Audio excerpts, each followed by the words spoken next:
Good afternoon, everyone, and welcome to this week's session of Sunoikisis Digital Culture Heritage. So our topic today is 3D modeling and texturing, and our speakers are Thomas Flynn from Sketchfab and Rachel Opitz from the University of Glasgow, and myself. And I will start with an introduction, talking a little bit about what we mean by 3D modeling in this context, in the context of this module on digital culture heritage. What are some of the possible applications, especially looking at ancient culture heritage? Then Rachel will discuss one particular case study that is related to her research. Then I will talk a little bit about documentation of 3D models, and then Tom will talk about the potential of Sketchfab for museums and for other culture heritage institutions, as well as for academic researchers. And it will also guide us through a tutorial in Sketchfab, which is a free software that you will need for the exercise at the end of the class. And we will then upload our masterpiece in Sketchfab. This year, we've decided to switch, to move the focus a little bit towards one particular aspect of 3D modeling that we usually don't get to talk a lot about, which is texturing. So our tutorial will have a little bit more of attention on the tools to create textures in a simple 3D model. If you get really excited about 3D modeling and you want to actually do some more of it, have a little bit of more complex architectural shapes to play with, we have previous classes that you can check out. But now let me share my screen, and I will start with my introduction. And I have my PDF here that you should be able to see. Full screen mode. Okay, so as we have discussed before, when we were talking about 3D imaging and 3D printing, there are a lot of 3D technologies, and today we're talking in particular about 3D modeling.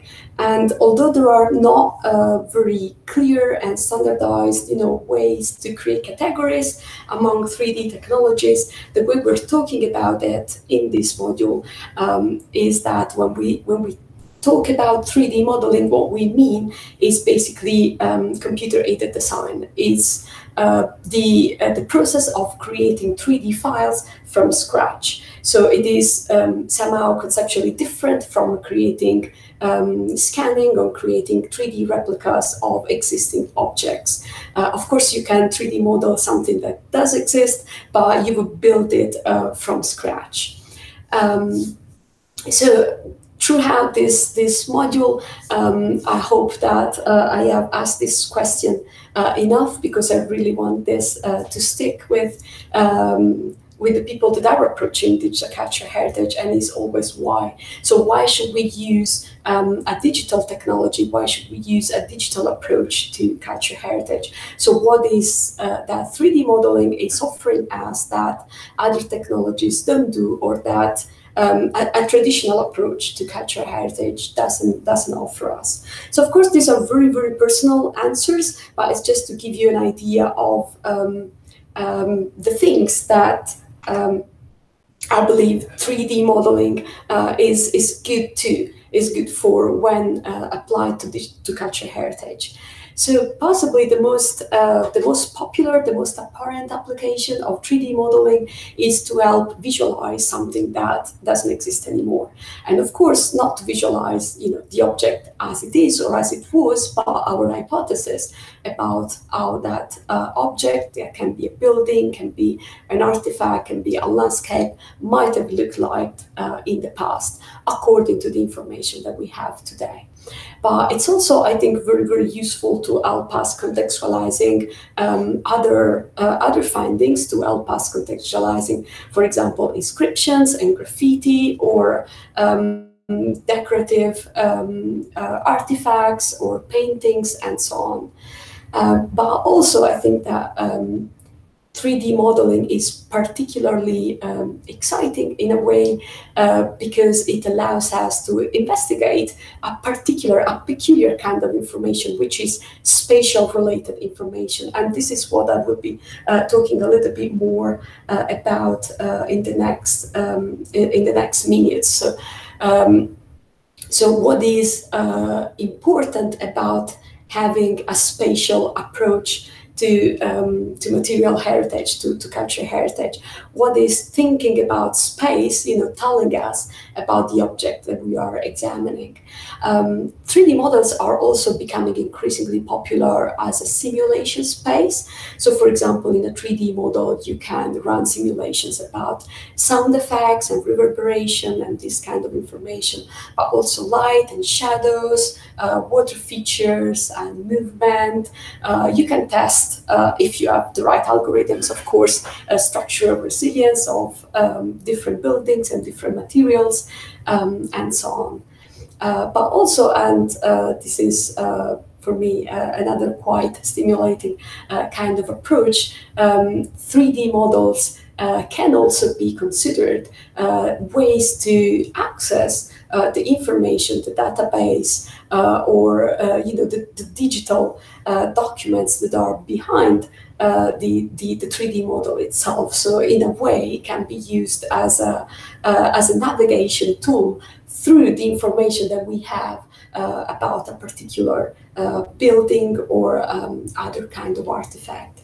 And really, these are just some from the top of my mind. I would be very interested in hearing other people adding their own reasons why 3D modeling is interesting, it's useful, it's something that we didn't have before, and so we can do new things with it now. But as I promised, I'm also spending a few words talking about space and how putting artifacts in a spatial perspective can sometimes help us understanding something more or something different about those artifacts compared to just, for example, looking at them in a photograph or in a drawing, or even in real life, but decontextualized. One thing that is definitely crucial about space is reflecting about location. And for example, I think that the study of epigraphy or graffiti or things that were written on walls, that were written to be read by passersby, it is really crucial to know where they were written. And just to give you an example, this is an actual graffiti that is in Pompeii that says that Cadalus, the Trajan gladiator, is the delight of all the girls. Now, listening to something like that, if you think that this inscription is in a well populated, is in a very busy square or street now, and it's possibly also very big. Now, what you imagine, it's some very cool kind of gladiator, someone that could have been played by Russell Crowe in a movie. But if you know that those exact same words, that exact same graffiti is not in a busy street, it's actually written in a very dimly lit cell in a gladiatorial barrack. So it sounds a little bit like our friend Cadalus wrote it himself. Then it changes completely its meaning. And of course, we're just making hypotheses. We don't know nothing for sure, but the location where something was written, it is something that does give us extra information about it. And this is quickly just another example about it. This is a quite famous mosaic from Pompeii. This very, very nice dog that comes from what is known as the House of Orpheus. And I was working at a 3D reconstruction of the House of Orpheus, and I knew that there was this lovely mosaic. And without thinking too much about it, I placed the mosaic just, at the entrance of the house where, traditionally those mosaics are founded, which is, where you would put, a sort of cave canem kind of sign. So that's what I did without thinking too much about it. Then I thought, of being, actually a good scholar and checking the sources. And what I discovered was that mosaic wasn't actually found there, at the entrance of the house, where you see, this pink square, but it was actually found here, where you see the yellow square. So it was positioned inside a small private room. So now we can make other hypotheses about that mosaic. Maybe it was recycled. Maybe, it was used as decoration for the room. Someone suggested it was even, the dog's room, maybe. We don't know. We are not trying to solve that now. What I mean is that knowing where that mosaic was in the layout of the house, it's something that really changed my understanding of it. It really changed the way I was interpreting the information about this artifact. And to give another very, very obvious notion of why space is important. I mean, the scale is really crucial in understanding cultural heritage. And if you look at this is an hypothetical reconstruction of the Theatre of Pompey in Rome. And I'm not even sure you can perceive it, but there is a tiny black dot on that stage. So let's zoom in a little bit. So that tiny black dot was a person. So that is the size of an actor in the Theatre of Pompey. And you don't really perceive how incredibly big that place is until you see, a model with a person for scale in it. And when you start perceiving how grandiosely big that place was, then maybe you start also asking different questions about what was going on there. Because of course, the acoustic was different and the kind of performances were probably different, because what can you actually see in such a big place when the actors look, that small from most of the seats. And again, I'm not absolutely trying to give any archaeological answer here. I'm just pointing out how thinking about cultural heritage in a spatial dimension can give us different insights. And this is another example that I'm very fond of, that is related to the point of view. This is a floor plan of one house in Pompeii that is called the House of the Large Fountain.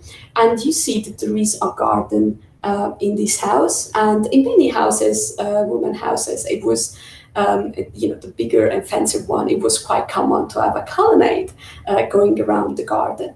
But in this house, we can see that we don't have an entire colonnade going around the garden. We only have 3 columns, and they're not even evenly spaced. And that's it because the owner of this house didn't really care about having an actual colonnade. All they cared about was giving the impression of having an entire colonnade. So those columns are actually strategically planned so that someone passing by and maybe picking to the entrance hall can through this line of sight believe that the owner is rich enough to afford an entire colonnade. And we can see another quite amusing example of the same thing in the House of the Small Fountain that is relatively nearby. And you see how really randomly these columns seem to be placed, but actually they are placed just to favor the point of view of a random passerby that can believe that there is actually an entire fancy colonnade there. We did try that in 3D, and it actually worked. It worked that way. I think this was my last. No, it wasn't my last. Well, this is very, very quick. It's just that, yeah, 3D really spatial information really puts the stress on relationship between things. So, for example, we can look at a single artifact. If we know that the artifact is part of a series, and that the series has also spatial, relationship and information related to it, of course, our perception, our consumption of that piece of cultural heritage changes. And this is, again, particularly evident in Roman architecture, where all elements were clearly meant to interact, from natural elements to architectural elements to decorative features, and even, the paintings and the decoration clearly playing with the natural landscape and even simulating and faking some of those elements, all in a let's say in a synergic interaction. That was actually my last one for now, and I'll hand it over to Rachel now. That will, okay. Okay, hi everyone. So I'm going to be picking up and talking a little bit about some of the research questions that we can really approach through 3D data, building on what Valeria was saying. So I'm going to start us off with a case study, and I will then kind of talk about actually a second case study that's focused more on publication. So let's just see, sharing the screen. And the current slide. Okay, so one of the things, as Valeria was saying, that becomes interesting through 3D modeling is our ability to investigate and characterize these kind of visual spatial properties of places. And I think this is a really important thing to do for places where we can have a reasonable assumption of some sort of intent in their design. So for instance, the house that Valeria was discussing is a good example of this. And also places that are well preserved or reconstructed, so we kind of have a good sense that things are located where we're putting them in our models. And we can use this to really try and understand how people were trying to communicate through these spaces and these places. And so I want to talk you through the case of Knowth, which is in the Bruneboyne in Ireland, so pretty far from Italy. And is really a built, designed landscape. It's a religious landscape, and it is prehistoric. And so it's one of these places that is really communicating through visual media and the design of the space. And I want us to think in particular about the importance of visual communication in non-literate or limited literate societies. So places where you can't read. The symbols and the way things are laid out and the way things are placed in a landscape are really intentional, I think, in those situations and those cultural contexts. And the design of these spaces is maybe intending to cue behaviors, to tell you where you can enter and you can't enter, to establish circles of social expertise, kind of people who get the jokes in the art and people who don't. And they're basically helping in all of these complex social negotiations between disparate groups with these partially shared vocabularies. So kind of a servant class and an elite class, or just foreign visitors and the people who are living locally. So, just reemphasizing that space is really important and the visual design of these places is really important. And we therefore have a problem that we can approach, I think, through 3D modeling. And a real problem when you start to think about these things is that experience isn't universal and aesthetics aren't universal. They're culturally contingent. So something that is beautiful to me might not be beautiful to you, might really not be beautiful to someone who was living 5,000 years ago in Ireland.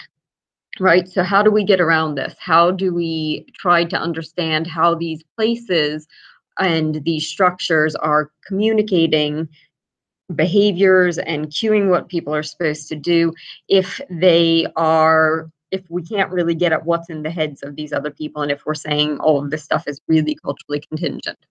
So one approach, and something I've tried to do, is to use metrics that are essentially measuring perception and attention, so visual spatial perception and attention. And luckily, it turns out, there was an awful lot of research into, at a very low level across all humans, where will people look if they see a scene? So this is mostly research that has come out of cognitive neuroscience, and it is essentially assessing, and here you kind of see what are called saliency maps. It's assessing what bits of a 3D scene, what bits of a 2D image are most salient, meaning most visually attractive to the person who's looking at them, kind of regardless of culture, age, gender, background. And it turns out that there are some things that are pretty salient for everyone. So in the image with the crow here, pretty much everyone universally will look at that crow as the first thing they look at in that image. And this is really interesting when we combine it with 3D models as archaeologists, because it turns out that shape is in fact the most important thing in visual attention. Shape and shape complexity. And shape is special essentially because it is responsible in human vision and visual attention for things being perceived veridically, so perceived as if they're really out there. And again, there's loads of research coming out of cognitive neuroscience that tell us kind of how 3D shape works in vision. And this is really great for us as archaeologists, because even when we don't have color preserved, we don't necessarily have exact location preserved, we usually have 3D shapes. So this is something we can really kind of hang our hats on in terms of research and how these objects and places are working. Now, the other thing that's really important in human vision is local contrast and global rarity. And I am willing to bet that when I flashed this image up, most of you looked initially at the girl in the middle of the field of flowers, because she's the only one of her. And because she's in a different color, and very importantly, because she has a very different shape from the general shapes you have in this scene. And this is something that works kind of across the board. So, even more fortunately for us, there are nice pieces of software that essentially simulate which elements of a visual scene are likely to attract the attention of any human observer. So they're modeling bottom-up, task-independent visual attention. So it doesn't matter what you're doing, it doesn't matter who you are, these are the most interesting bits of a 3D scene. And I'm going to walk you through the application of this at Knowth, because I think it lets us do some really interesting things with these 3D models. So I was working out at Knowth. I'm collecting a bunch of laser scanning and photogrammetric data. I know you've been introduced to these techniques. And so what we did essentially is we assembled a scene that included the exterior of one of the chamber tombs at Knowth, which is surrounded by a number of decorated megalithic stones, which you see on the screen here. So these are called the curbstones, and they have more or less ornate decorations. And inside Knowth, you have this very long passage within kind of a corbel roof tripartite chamber at the back. So it's this really elaborate, really densely decorated space. So you might start to ask yourself, okay, how is this space working? How is it communicating visually to people who go into it? And how can we use the 3D model to explore this? So looking at some of the art within the passage, so these are 3 bits of sculpture from kind of inside the passage. So there's kind of this, what's on the left is kind of described often as a frog. And then on the right, you see a couple examples of these spirals that are everywhere. You might think, okay, yes, these are things that are really going to pull someone's visual attention as they're kind of walking down this passage. Surely you are going to pay attention to all of these amazing decorative spirals and all of these cool frogs. Well, what we can explore by combining these 3D models, which you see on the screen here, so the passage in the 3D model is in the upper left, and then this software that kind of looks at the salient parts of the scene, so the visually attractive to everyone parts of the scene, which is what you see in the middle of the screen here. This lets us explore essentially as you are walking down the passage, so you simulate yourself as a person walking through this 3D model, what things people are actually looking at. And you start to get some really interesting results. So you see in this scene here, I hope everyone can see where I'm mousing, that this first dot here, this is kind of halfway down the passage where this spiral that I'm mousing at is located. The first place people look is kind of the first circle. The arrow then points you to the second yellow circle. That's the second place people will look. The second arrow points to the third circle, the third place people will look. And the saliency map, white bits are more attractive, black bits are less attractive, just to kind of give you how to read into this. alternatively, blue bits are more attractive, black bits are less attractive. So this map is kind of showing you which areas of the passage, as someone is walking through this 3D space, which areas people would look at. And if you see the teeny tiny 233 milliseconds, how long it's taking people to visually kind of get around to looking at different bits of the 3D scene. And without going into an enormous amount of detail on this particular example, what this 3D model and then this analysis of its visual spatial properties allows us to see is, in fact, when you are walking down this passage, that spiral there on the ceiling is not the first thing you look at. It's not the second thing you look at. It's not the third thing you look at. It, in fact, takes a pretty long time for your visual attention to get to that spiral, and you would have to be walking pretty slowly or looking for it to get to it at all, which I think is really interesting when we think about how this space is communicating. And one could perhaps even say that in some cases, some of this decorative art is hidden in plain sight, in that it's out there for you to see if you know to look for it, but your visual attention isn't drawn to it because your visual attention is going to other places. And this is a really interesting bit of research that we can do using 3D modeling that we probably couldn't get to any other way, because again, we're trapped, if we're actually even physically on the site, we're kind of trapped in our own cultural contingency, our own sense of aesthetics, of expression, of knowledge, of whether or not we knew the art was there before. We've got all of that stuff and it's hard to get out of it. But with the 3D models, you can kind of escape your own personal experience and start to look more abstractly at this more universal human experience of what it is people in general are attracted to in a 3D scene. So I think that is pretty cool. And you can repeat this with different bits of decoration going through now. So you can see here in another example, your visual attention is really drawn actually by kind of this dark crack, between the big stones that are forming the passage. And it takes much longer to actually get to the spiral that's next to the crack. And this, for me, certainly gelled with my own experience when I was working in the passage, scanning it, that I was getting annoyed at myself that I kept not paying attention and not noticing the art. But actually, visually, that's how this space works. Your eye is drawn to the cracks, these big kind of contrasting features of light and shadow and really interesting shape between the rocks, and less drawn to what is happening with the decoration. So now this brings us towards my second example here, which is if my interpretations are really based on what's going on in a digital 3D model, if I'm going to really try to get you to use these kind of visual attention metrics to think about experience and design choice in these built structures, as I've asked you to do for Knowth, and I've written about this in an article in the Journal of Archaeological Method and Theory. For this to really work, my data and my interpretations and my arguments should be published together, right? You should all have access to my 3D data so that you can kind of question, poke at, wonder about my interpretations.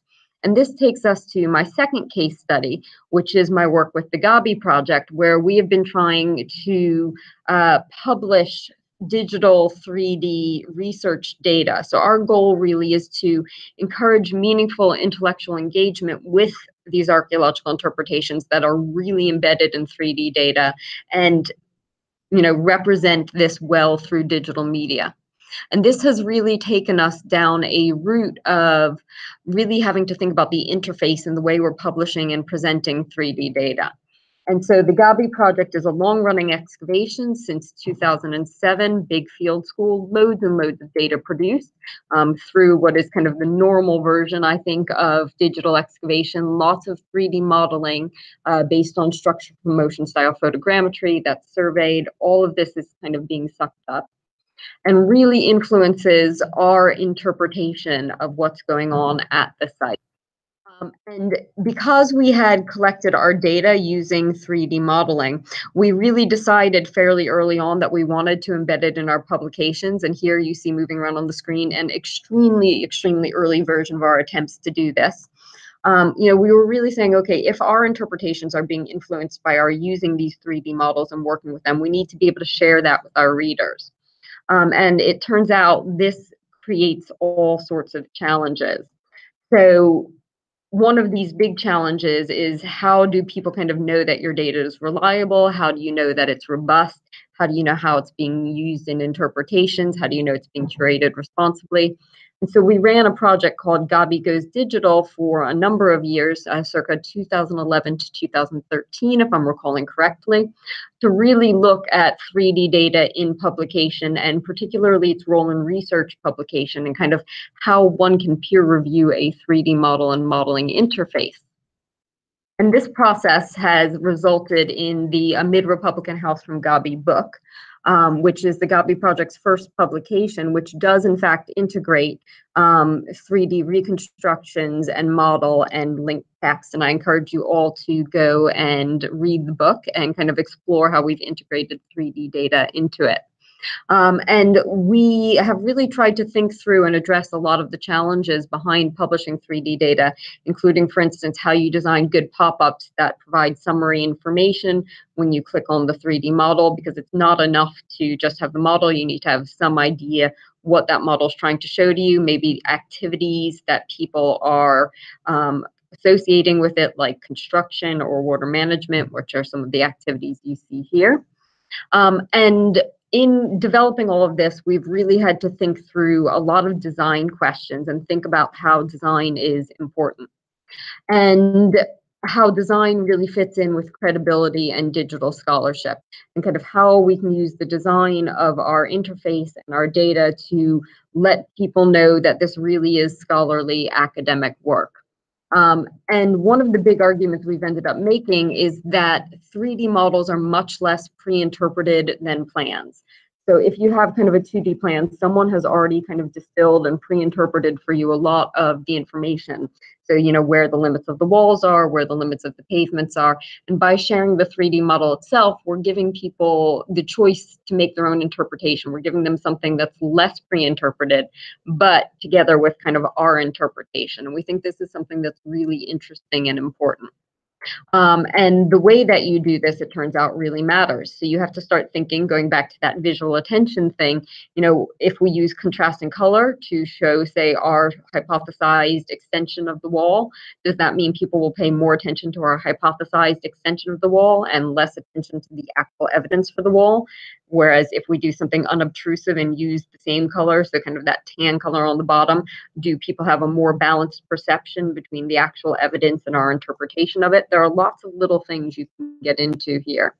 If you start to do confidence coding, so if you start to say, okay, things that are red are maybe not very reliable, and things that are green are very reliable, things that are yellow are in the middle, you know, how does that work? How does that pull people's visual attention in this space? And it turns out, if you use those same visual attention metrics, that our interpretive guide telling you that that green highlighted threshold is just not very effective. So we've kind of gone through all of this, trying to think about how to do things differently, how to design our publications to really have this importance of 3D data embedded in them as part of an interactive digital product, kind of developing these vocabularies of symbols and styles to kind of give people quick access to our interpretation of these 3D models, lots of linking. And we think this all helps us tell manifestly true stories. So kind of really give people, through the availability of the 3D models and then our interpretations of them, a really good sense of the data behind what we're thinking about and what we think is happening.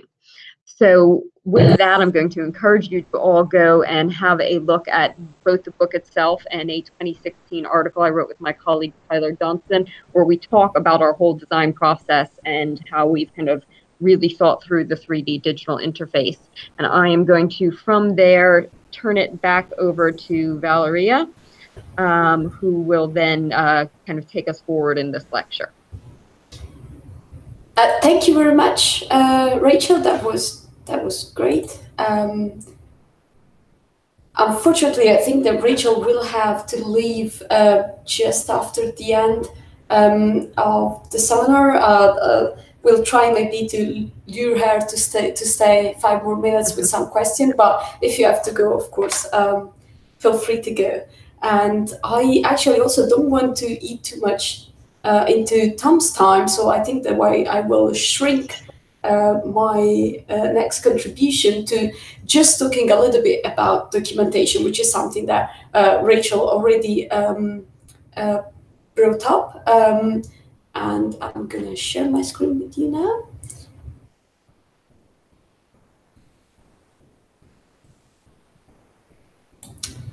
Okay, so I will skip the bit on objectivity because we actually have discussed that already when talking about 3D imaging. That it doesn't make it an objective copy. So I'll go very quickly through these examples and let's go to documentation. Just because I think it is really important to say something more about it.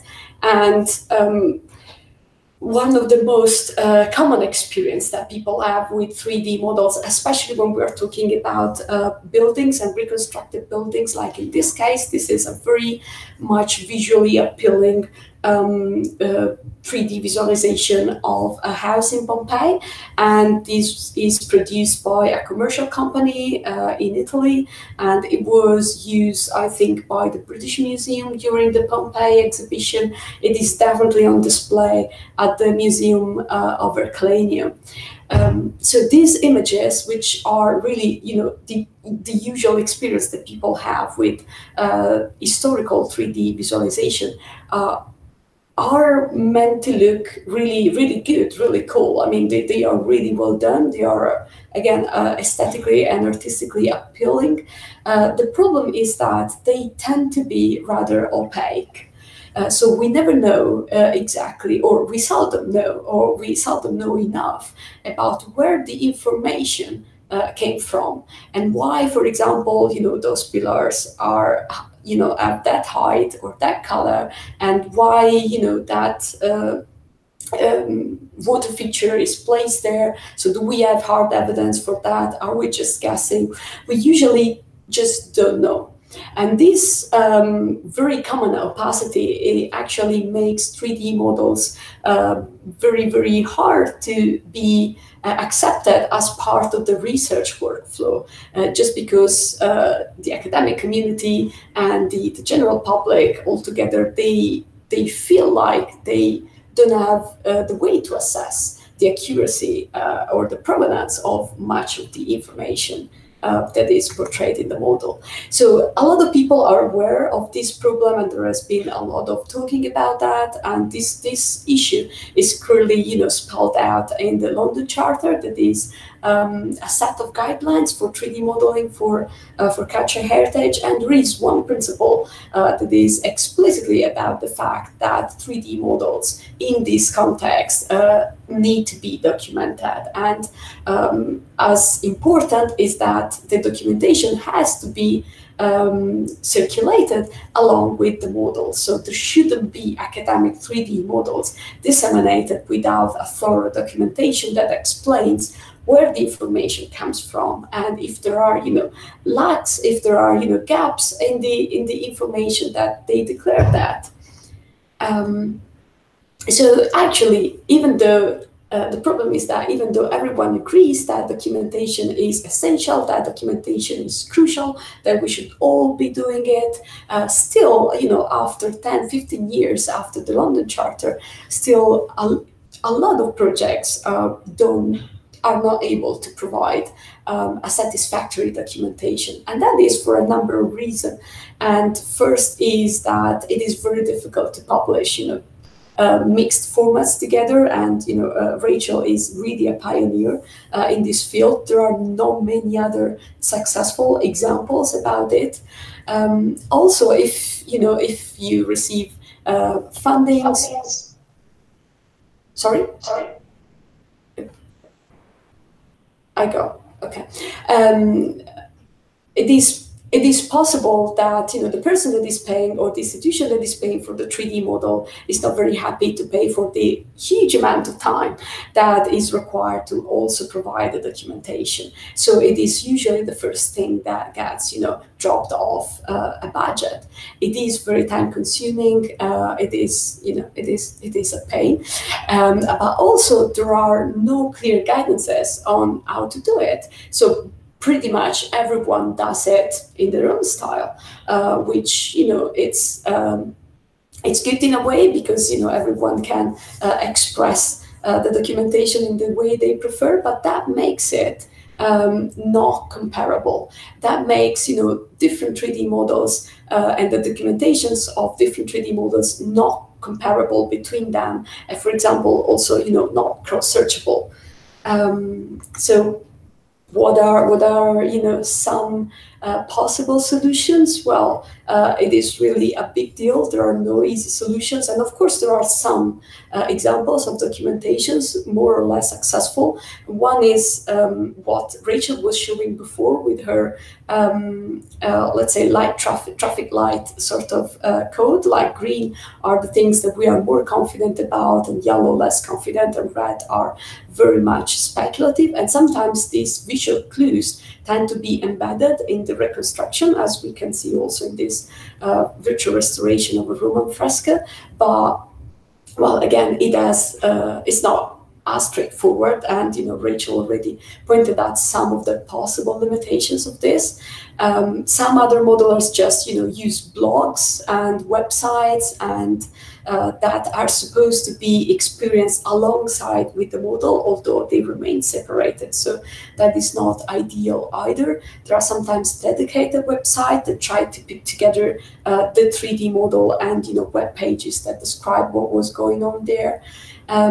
One of the earlier ways was having mixed publication, like having, you know, even the 3D model on a CD-ROM, and then the more traditional academic publication printed, that was more than being maybe a documentation of the 3D model, was just discussing, let's say, the same source data, the same archaeological data that also originated the 3D model, which again, I think it wasn't enough, because all 3D models have a component that doesn't just come from the hard data, but it comes from, you know, from guessing, from you know, research on other case studies, and that as well should be documented, I believe.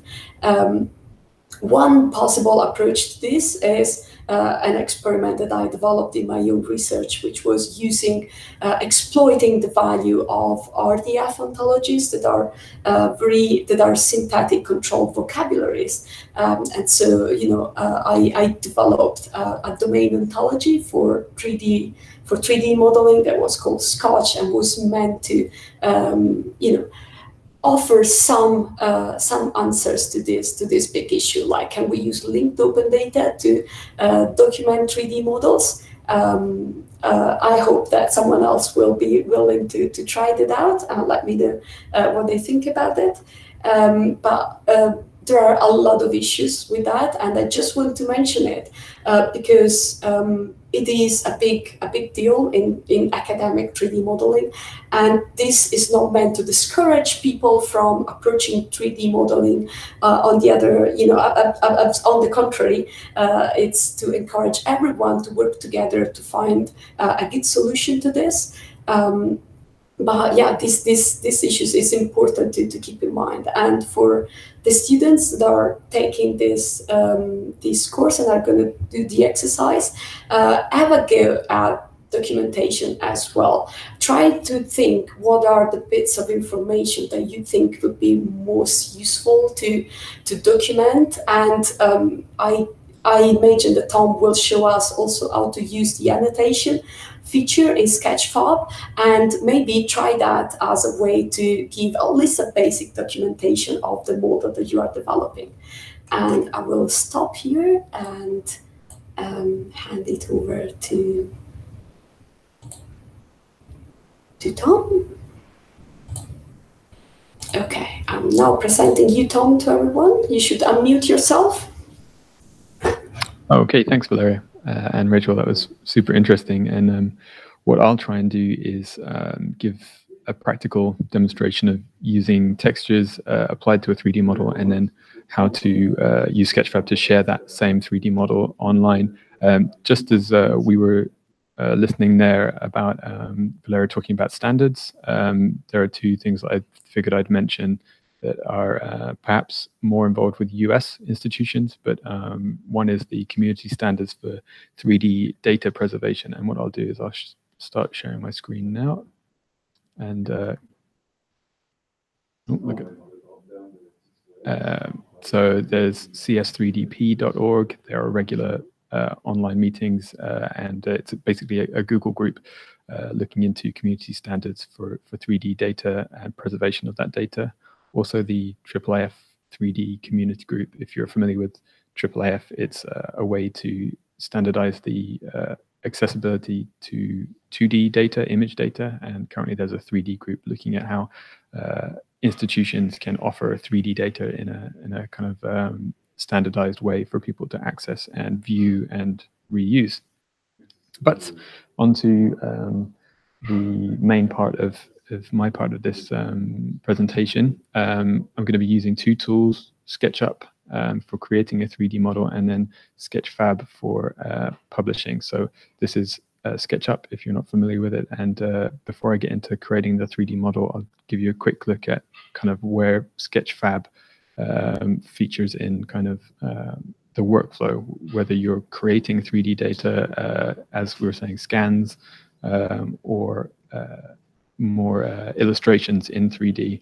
Sketchfab makes it easy for you to basically upload your 3D model to the platform, just as you would a video to a video sharing platform.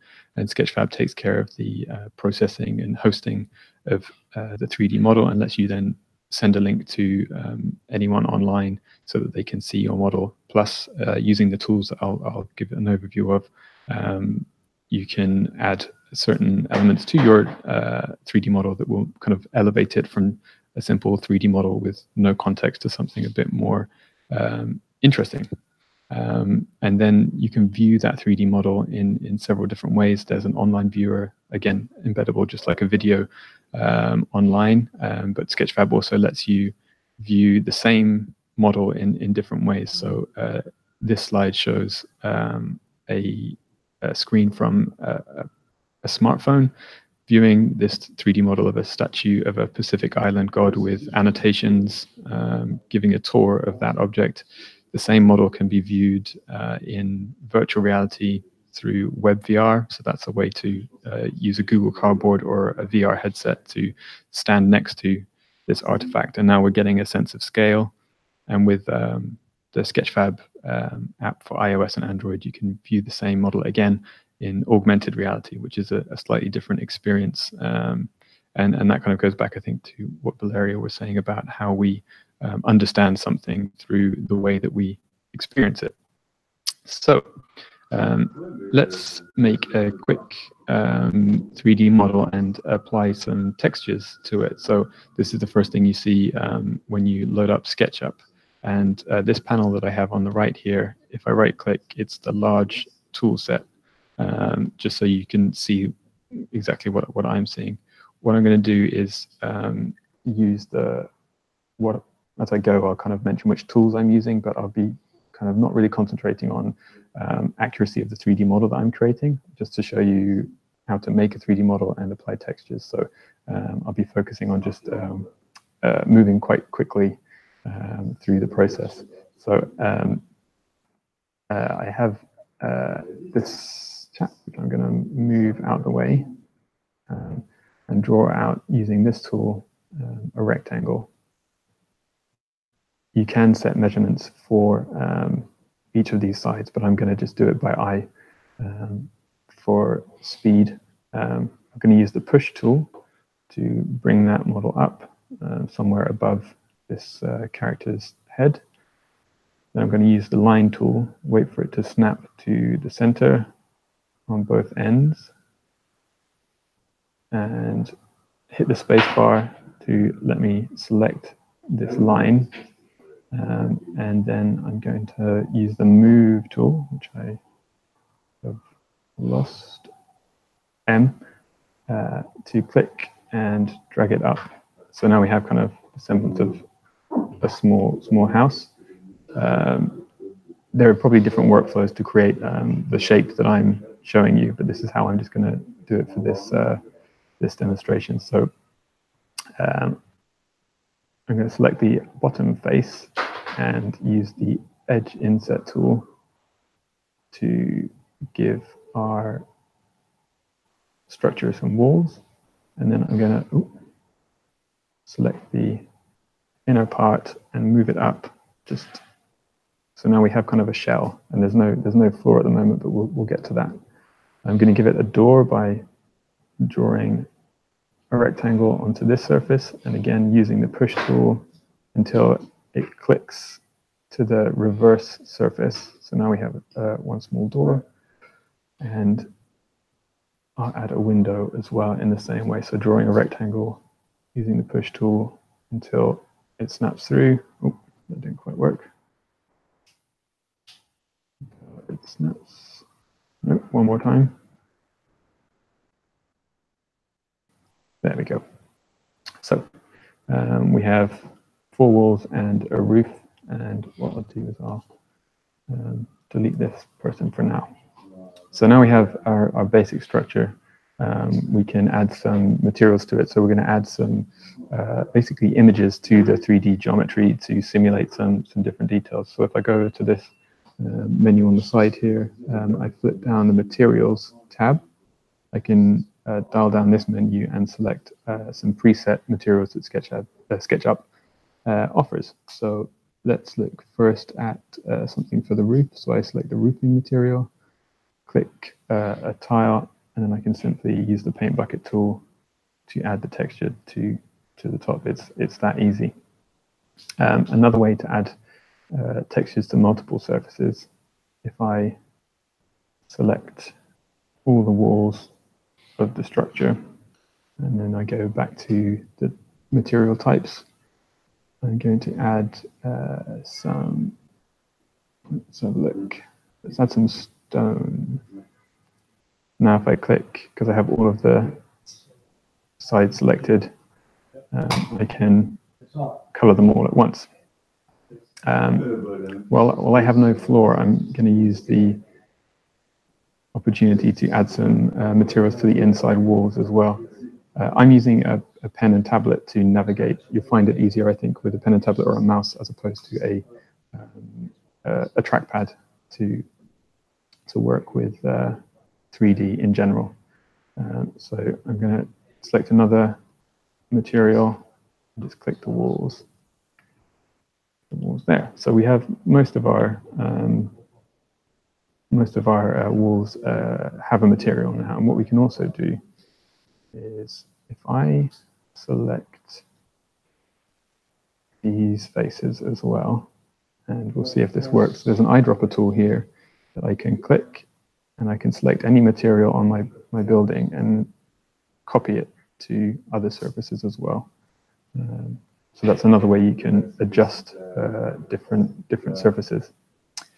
We might want to adjust the look of a material, and that's fairly easy. If we select a face, we can right-click to bring up this menu, go down to Texture, and click Position, and then we bring up these extra options.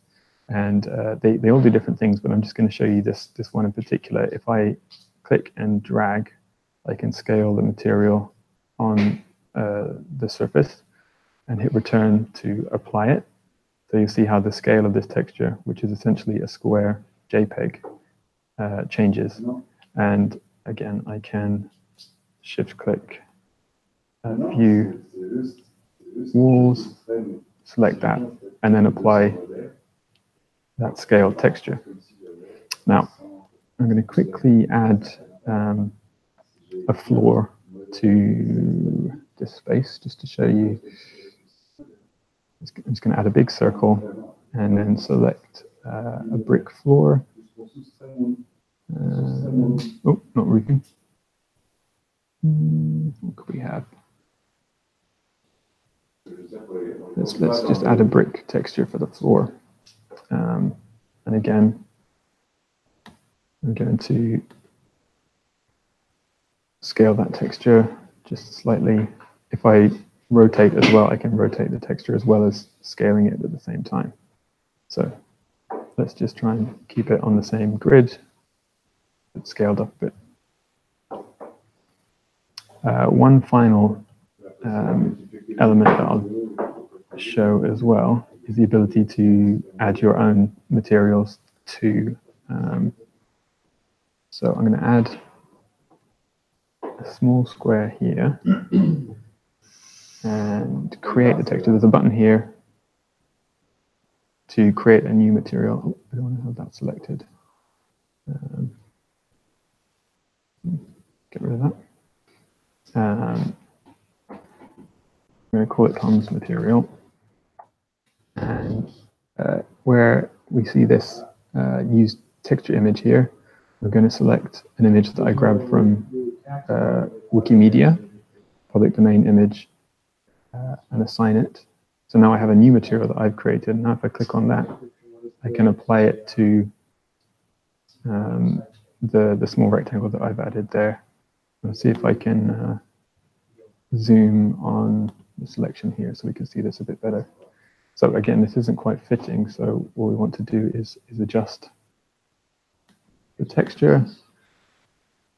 Zoom out a little bit. I can use this to adjust the size. What we can also do is select the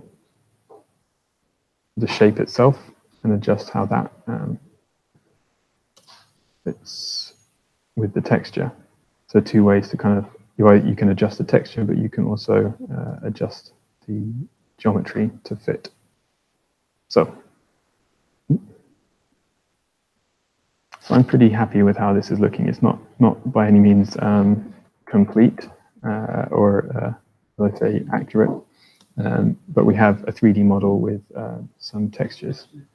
Once we're done, we can export that in a format that we can upload to Sketchfab. So I go to File, Export, 3D Model, and I'm going to select the Collada file.dae, and I'm going to navigate to a folder that I have pre-prepared, and I'm going to give it a name. Sure. I'm also going to click Options and make sure that the main one we're interested in is materials to export texture maps. So when I hit OK and export, I've got the folder open. In this page, we have a folder test structure. Rather, we have the DAE file, and here are the textures as well. So this was from when I downloaded that image earlier. So these are the files that we exported from SketchUp. And what I'm going to do is zip them so that we can add them to Sketchfab. So just as simple as that. Over to Sketchfab then. So we've created this in SketchUp, we've exported it, and now we can upload it to Sketchfab. So if you're not familiar with Sketchfab, it's a site where you sign up with a profile. This is my personal profile, and these are all the 3D models that I've uploaded. When I'm logged in, I can simply drag and drop that zip file onto the browser window. Give it a name. I could give it a description. So this is kind of a longer description of the object that we've uploaded. Let's test texture.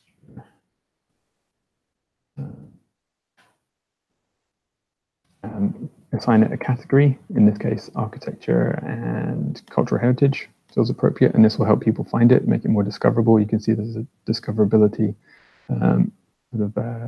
loading bar here to give you an idea of what how discoverable your 3D is online. We can give it relevant tags, so building could be one. If it was an accurate Roman building, we could add Roman spell. There are more settings here, but for now we've given it a name, a description, categories, and tags, and that should help people discover this online. So when I hit continue, we're going to upload the 3D model, and here is the model page in Sketchfab. It's not public yet, this is the kind of initial setup. So we can zoom in. I'm left click dragging to rotate, I'm using the 2-finger or mouse wheel to zoom in and out. So we've got all of the elements that we had in SketchUp, but now it's online. There's a URL that we can share. Oh, excuse me. If I shift click, I can pan, drag the model up and down along different axes.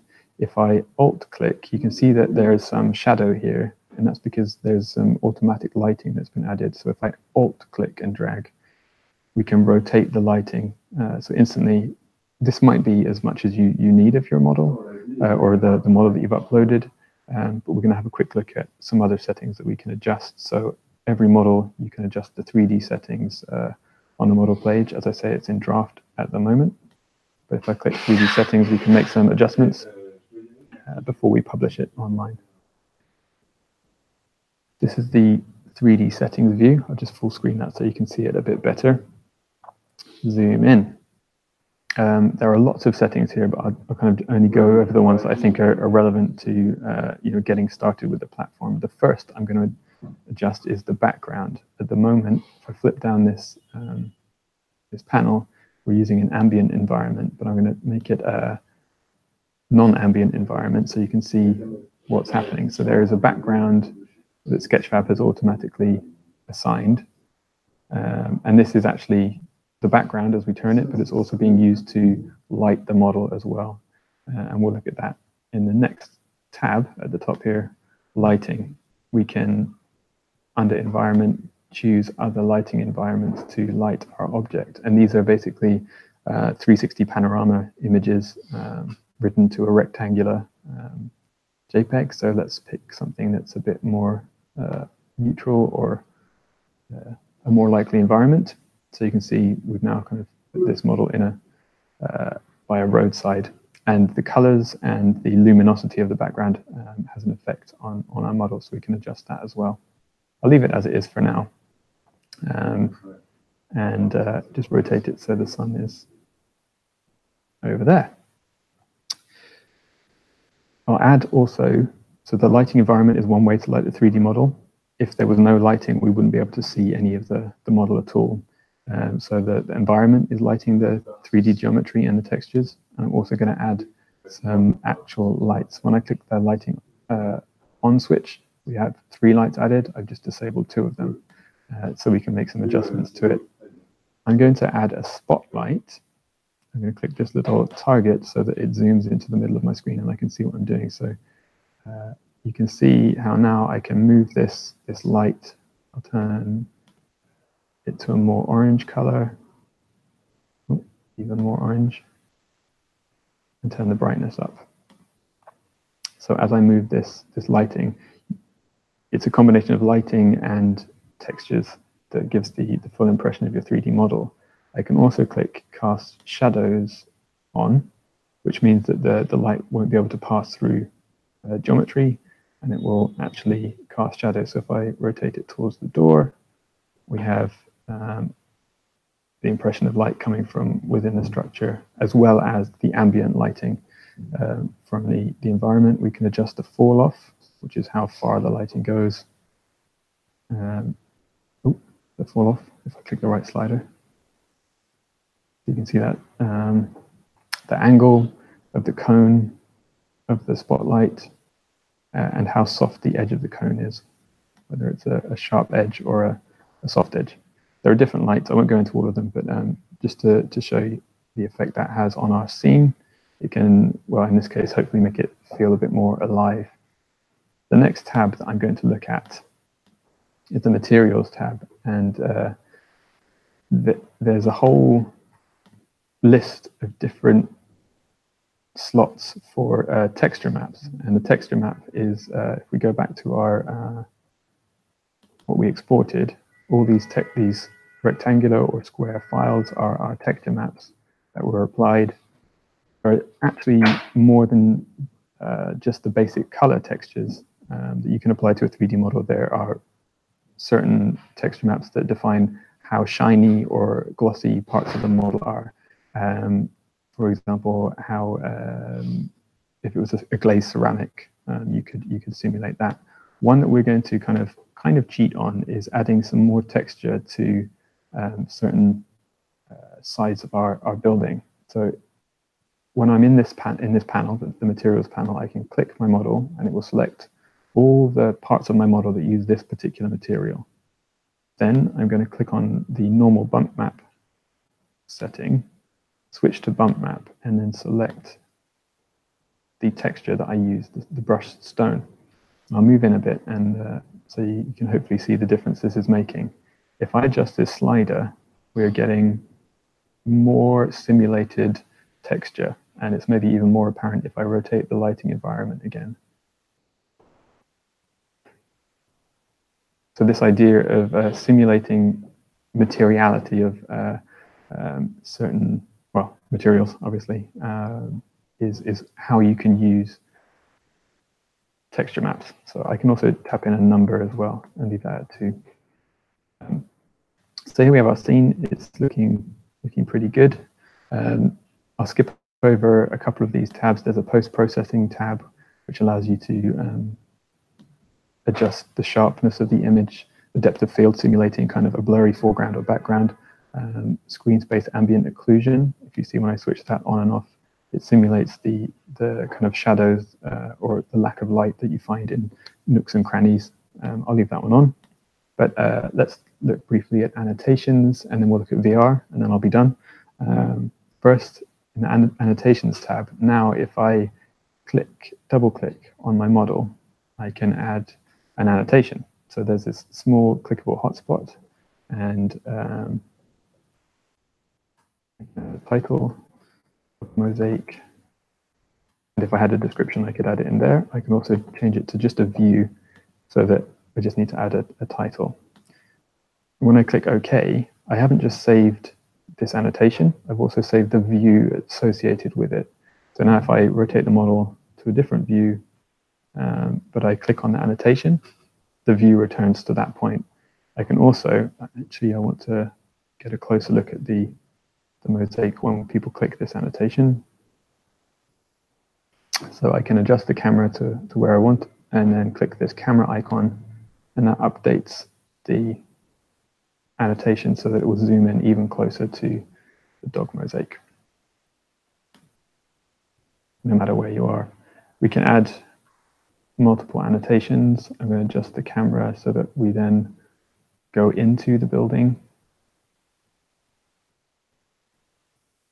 And I'll double click on this wall. Interior, and it's annotation, and I can click between the two.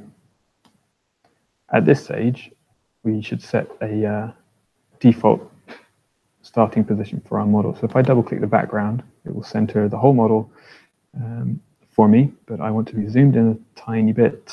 And this is how I want people to, when they load the model for the first time, or when it's embedded, I want them to view the model this way. I can click Save View. And in a couple of seconds, that will give you a thumbnail, and that's how it will be displayed as a thumbnail on Sketchfab, and also before people click Start on the 3D viewer. One final view that we should set up, especially for an environment, is the virtual reality settings. So this is the VR section of the editor. At the moment, you can see our VR avatar is far too big.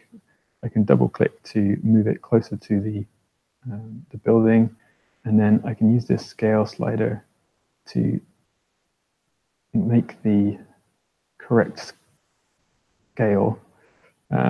Still a bit too tall. I can also put in numbers, maybe 35. And this is where, when somebody clicks the VR button, where they'll start, and then they can teleport around the space as well.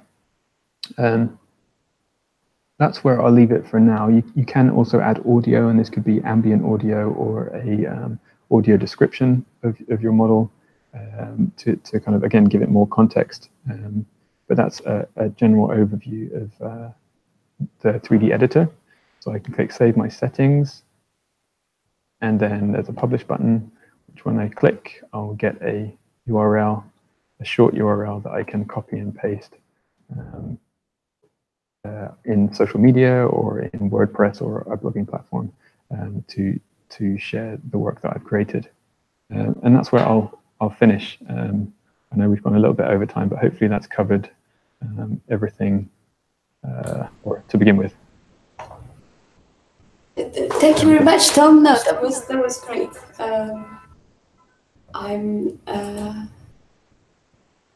Okay, I'm going to stop presenting you now. And if you have 5 minutes for question, I don't know if anyone wants to ask you something. Otherwise, I will go. Gabby has a question. Okay. It's a question more about Sketchfab somehow. Looking at all this stuff you created there, I mean, I can imagine you creating all sorts of environments there, whether based on cultural heritage or with sort of game features written in them.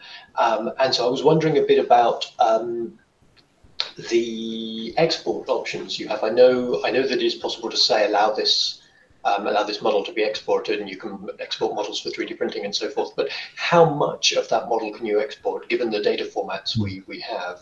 How many of those features you've just built into it are exportable? And a sub-question to that, what are the intellectual property rights associated with exporting something that, a lot of those features are Sketchfab features? Right. It's not so easy to answer, but there are different elements that I can answer. So when you upload a model to Sketchfab, you retain all the copyrights to that data. Sketchfab doesn't assert any rights over that data. What you do is you grant Sketchfab a universal license to display that data. And if you go to Sketchfab/terms, you get the full list of the particular rights and what users are allowed to do and what Sketchfab is allowed to do with the 3D that you upload.